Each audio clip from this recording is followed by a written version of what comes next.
Mark Carney collabed with Mike Myers, who also holds 1, 2, maybe 3 passports. He's an American. He's also a Canadian. I think he got that guy from that Sears commercial fired. Do you remember that?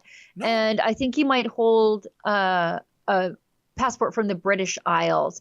I'll dig up the thing about the guy getting fired from Sears after the commercial with Mike Myers. But look at this. Oh, my goodness. Somebody get Mark Carney a shoulder brace. Does he have – he has the posture of a 70-year-old woman with osteoporosis.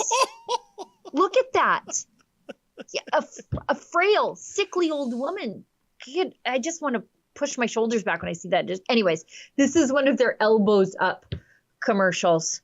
Let's watch this. Apparently they know what it means to be Canadian, although this is not going to resonate with anybody under the age of 35 or 40. I showed this to my daughter and she was like, what are these old dudes talking about? Let's go. Mr. Prime Minister, Mike Myers, what are you doing Jamie here? Lee Curtis. I just thought I'd come up and check on things. You live in the States. Yeah, but I'll always be Canadian. But you live in the States. Yeah, so? Do you remember Mr. Dress-Up, The children's show on CBC? What were the names of My Mr. daughter's Dress-Up's like, two who? puppet friends? Casey and Finnegan, Bud the Spud, Howie, Meeker, capital of Saskatchewan. Regina, Tragically. Pip. You're a defenseman defending a 2-on-1. What do you do? Take away the pass, obviously. What are the 2 seasons in Toronto? Winter and construction.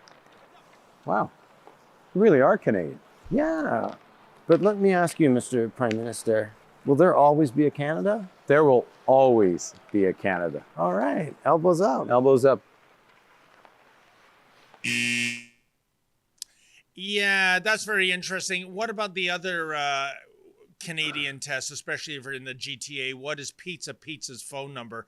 I know border guards sometimes ask that, and if you don't get that right, and it's a rhyming I have no number, idea. Yeah, well, it's 967-1111, you know. And I caught on early in the dating world when I'd ask a gal for a number, and she'd give it to me, and I phoned it, and it's the Pizza headquarters. 867-5309. Ask for Jenny. Oh, yeah. But, you know, first of all, I want to say this, Sheila. You would think Mike Myers would go out of his way to disassociate himself with anything hockey related after one of the biggest bombs in the last quarter century, The Love Guru, one of the most unfunny movies ever made, which is problematic when it's marketed as a comedy. And secondly, elbows up. I want to go back to something I harkened on before. I'll make it very brief. Elbows up, we're defending Canada. Where was the elbows up crowd yesterday during all these Al-Quds rally hate fests, where they're denouncing Canadian values, where they'd rather fly a swastika than a Canadian flag? Yeah, where were you guys there? Nope, it's all about orange man derangement syndrome. So please give me a break. Again, like the Liberal Party, the last leader elbowed that lady in the boob during the House of Commons, that melee. Like, could you have come up with a better slogan than elbows up? I guess Canada First was already taken, I suppose. Now, there was an elbows up rally in Toronto, and Olivia Chow, good grief. Talk about Mr. Dress Up. I'm ready for the next Ben Bankus video on this. I'm waiting for the Ben Bankus voiceover on this. Let's hear how she was working the crowd. We embraced. We do not divide. We build bridges rather than burning them. And when we are attacked, we stand together. We stand together to defend a place where we build together. As proud Canadians, we will not back down because we are stronger together. Hey, are we proud Canadians? Yeah! When I say we are, you say proud Canadian. We are proud Canadians. We are proud Canadians. One more time. We are proud Canadians.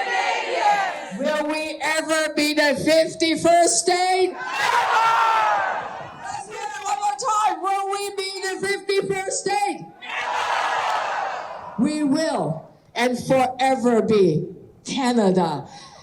Elbows up, everybody! Let's go! I hope all these elbows up people remember to use deodorant before they left the house. But anyway, Sheila, let me tell you something about division when it's the city of Toronto. And I remember writing about this many years for Canadian Business when it was still around. And I know it's still a thing today. In the city of Toronto, if you want to do contract work for them, your company must be unionized, okay? So if you had Sheila, Gunn, Reid Carpentry, and you're a law-abiding, tax-paying Canadian employing other Canadians, you are automatically disqualified from the tendering process. When I wrote about this back then, this was costing the city more than $300 million a year, this union virtue signaling. I am positive it's more now, given the cost of living. So basically, there's your division. You running a company that's non-unionized, you're a law-abiding Canadian citizen, you pay your taxes, you are a second-class citizen in the eyes of union-obsessed city of Toronto. I think that's about as divisive as it gets, Sheila.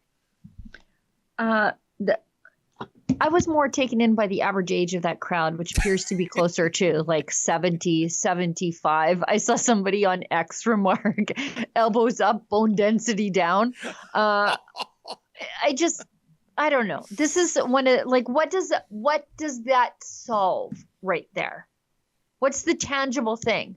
I'm reliably informed by the very same people that being pro-Canada and waving the flag like that was a symbol of white supremacy. And now if you don't wave the flag aggressively enough, you're some sort of Trump asset. I wish these people would help me keep these things straight. Actually, Woody Doppelganger sends us a chat along the same lines, gives us $10 and says, where was elbows up when the Emergencies Act was revoked and innocent protesters were arrested? I don't trust liberals. Canada proud only when you need my vote. Canada first. And then he hashtags Pierre Poilievre for prime minister. Yeah, thank you for that donation. And by the way, Sheila, both of you are 100% right. I think the iconic image of the trucker convoy protests of 2022, it was somebody in a pickup with a hockey stick flying a Canadian flag. I mean, you couldn't get more Canadian than that. And I'll tell you, I interviewed some of these people. And what was amazing is that, imagine this, you're in a pickup truck, driving down the highway or a road with a hockey stick flying the Canadian flag, and not a day would go by when somebody would pass them, the window down, middle finger up. Can you imagine a Canadian flag being displayed in Canada? Those people giving the middle finger to the trucker supporters, I am sure, are the same people right now suddenly going out and buying Team Canada jerseys and buying Canadian flags. The hypocrisy is unbelievable. You want to talk about hypocrisy? I saw this post on X yesterday, and I just thought unimaginably clueless, but just so chef's kiss liberal voter. It says Dollarama, a Canadian company, now has almost an entire aisle dedicated to Canadiana stuff, from big Canadian flags to key holders. If you want to show some support for Canada, there are plenty of ways to do so. Yes. You got to be kidding. Go get your Chinese-made Canadian flags to show support for Canada. Liberal voters. Our on-the-ground reporting, independent news shows, and special content you won't find anywhere else. It's all designed to give you trustworthy information and alternative viewpoints so you can decide for yourself. We don't get government money, and we are not owned by some big global conglomerate. We're funded by people just like you, so please support independent journalism and help us continue our work by subscribing and becoming a Rebel News Plus member today, right here on the page. Go to rebelnewsplus.com.